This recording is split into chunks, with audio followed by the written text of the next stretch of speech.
আসসালামু আলাইকুম।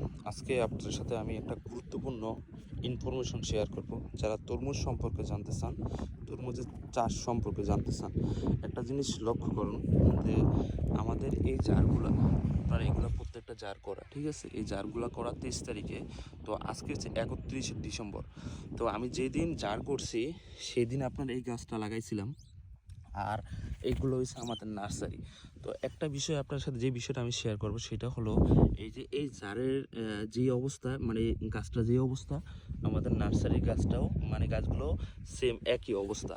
কিন্তু আমরা এগুলো এখনও গাছ লাগাই না কিসের জন্য, এটা আপনাদের অনেকই প্রশ্ন থাকতেই পারে।